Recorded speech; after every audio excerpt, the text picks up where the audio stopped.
Hello दोस्तों। आज मैं बात करने जा रहा हूँ वृद्ध वॉरियर सीरीज़ के बारे में। ये सीरीज़ मेरे पास डाइजेस्ट के फॉर्म में है और ये सीरीज़ को RCSG ने रिप्रिंट किया है। हालांकि मेरा इस सीरीज़ को डाइजेस्ट के फॉर्म में लेने का कोई इरादा नहीं था, क्योंकि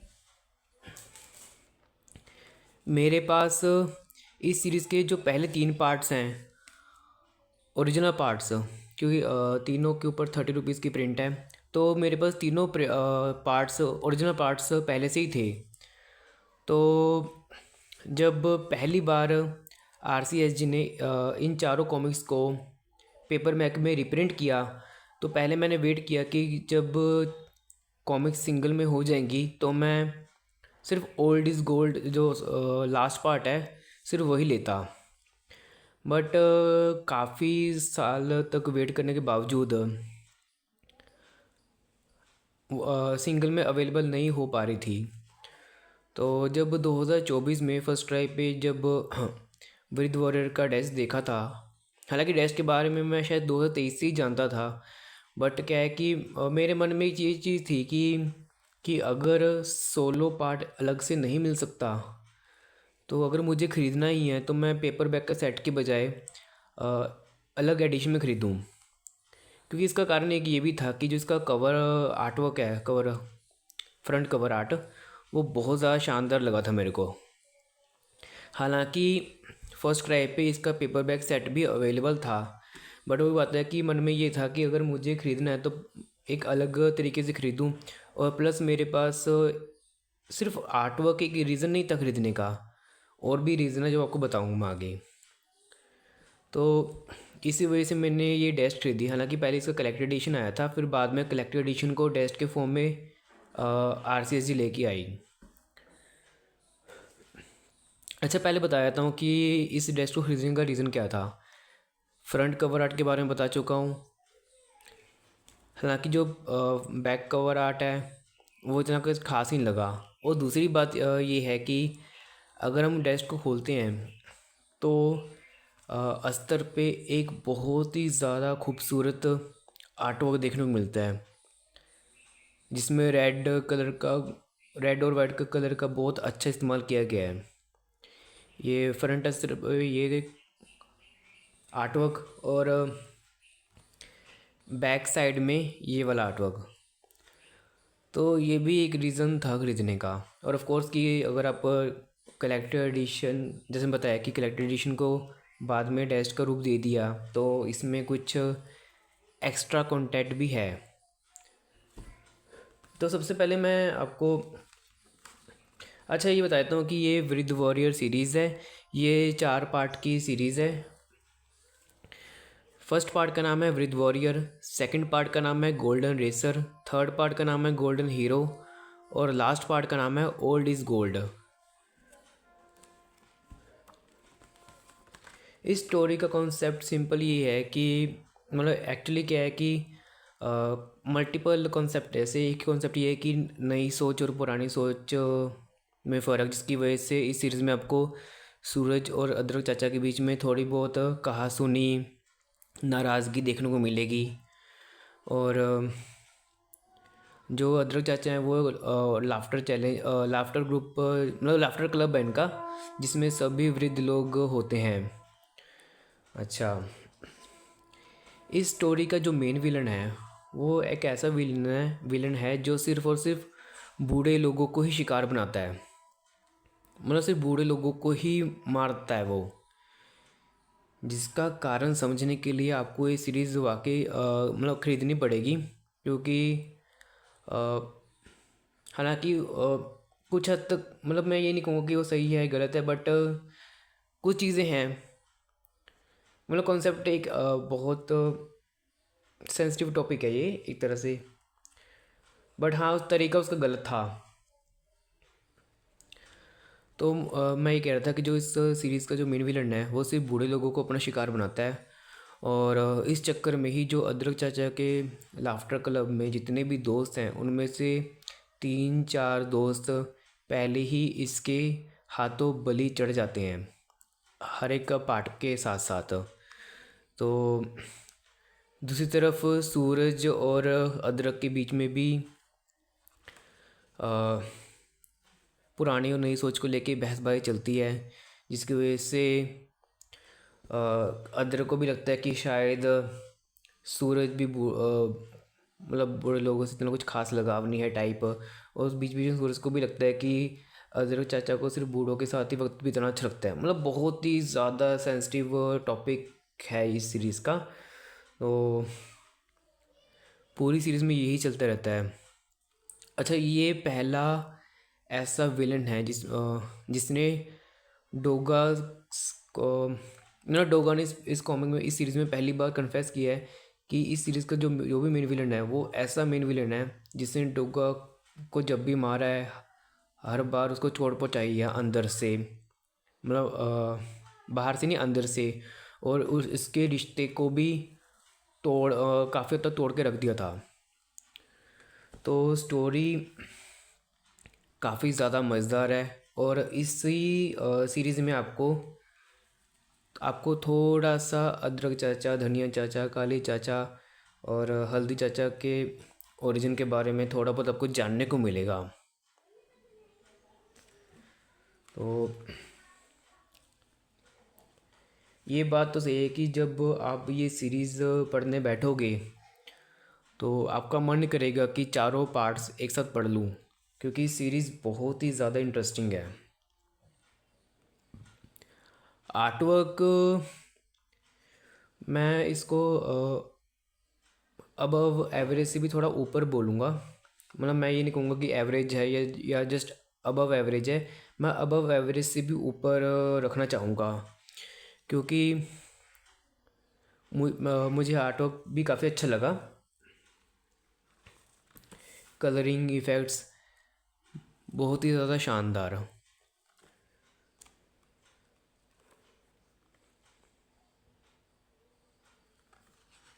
मगर अगर ये कहना गलत नहीं होगा कि ये सीरीज़ फुल पैसा वसूल सीरीज़ है।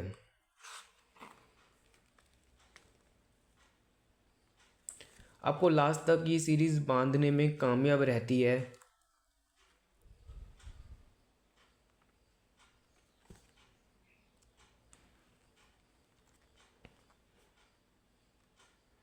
इमोशंस आपको बहुत ज़्यादा देखने को मिलेगा, एक्शन बहुत ज़्यादा देखने को मिलेगा। हाँ, जैसे आमतौर पर डोगा कॉमिक्स में, मतलब ठीक है, एक्शन के साथ इमोशन तो होते ही हैं, बीच बीच में कॉमेडी भी होती है, लेकिन इस सीरीज़ में बहुत ही कम कॉमेडी है। मतलब ना के बराबर आप मानो।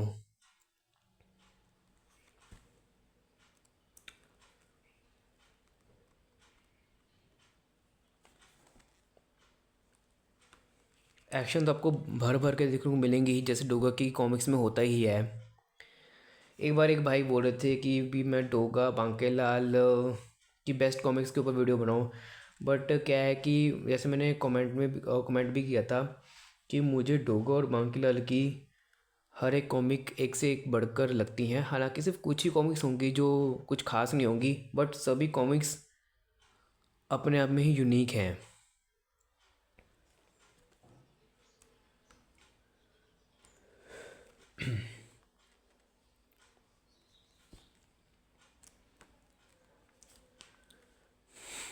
अगर आप इफ़ेक्ट्स देखो तो बहुत ज़्यादा शानदार है, कलरिंग बहुत ज़्यादा अच्छी है।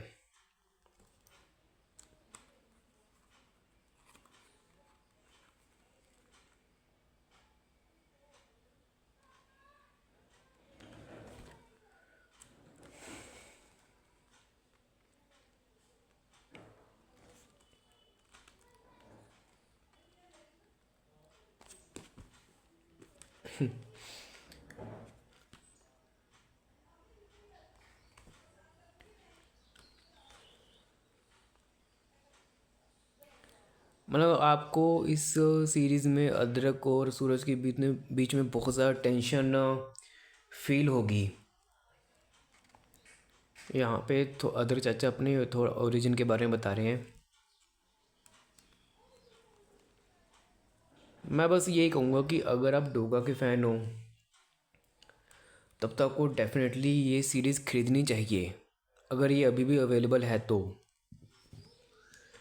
अगर आप डोगा के फ़ैन नहीं भी हो और अगर आप एक बहुत ही अच्छी सीरीज़ की को इंजॉय करना चाहते हो, एक्शन, स्टोरी, इमोशंस, थोड़ा बहुत आर्ट वर्क के लिए, तो वैल्यू फॉर मनी है ये सीरीज़।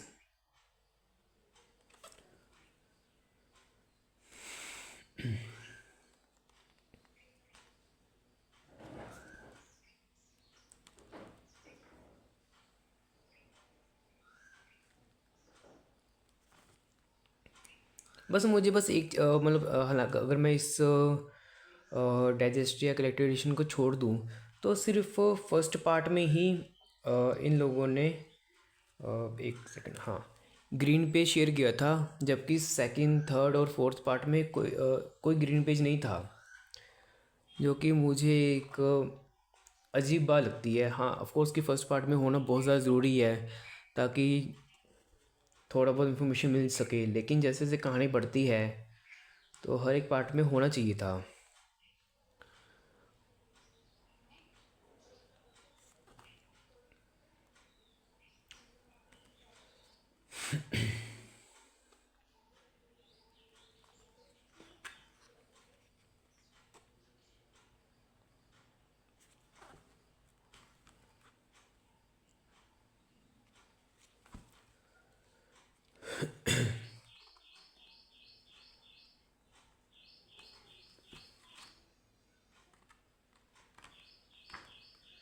हाँ, एक चीज़ याद आई कि दनादन डोगा की सिर्फ एक ही कॉमिक आई थी, लेकिन तीनों भाइयों में से किसी ने भी इस कॉमिक को रिप्रिंट नहीं किया, क्योंकि मुझे लगता है कि इस कॉमिक को रिप्रिंट करना चाहिए क्योंकि सिर्फ एक ही कॉमिक है।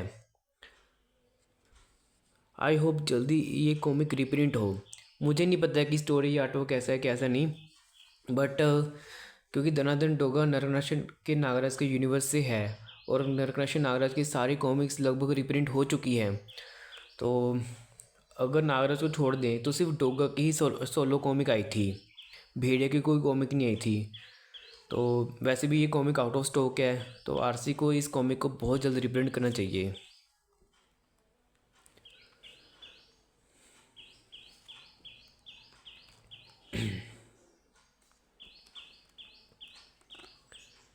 इंटरेस्टिंग स्टोरी लाइन है। हाँ, लास्ट में आते आते सब कुछ ठीक हो ही जाता है। ये मतलब जो पहले कलेक्टेड एडिशन था, फिर कलेक्टेड एडिशन को बाद में डेस्ट का रूप दिया, ये इस कलेक्टेड एडिशन या डेस्ट बोल लो उसका स्वर्ण पृष्ठ है। इसमें लेटेस्ट जानकारी दी गई है भी, इस सीरीज़ को बनाने के पीछे क्या विचार थे, क्या बीच में कैसे दो गई कहानियाँ, मतलब इस के अकॉर्डिंग डोगा की कहानियों का स्तर नीचे हो रहा था तो कैसे वापस से रीगेन किया, तो ये सब कुछ इसमें लिखा हुआ है। अब आती है आवरण दीर्घा। ये वृद्ध वॉरियर का कवर पेज है।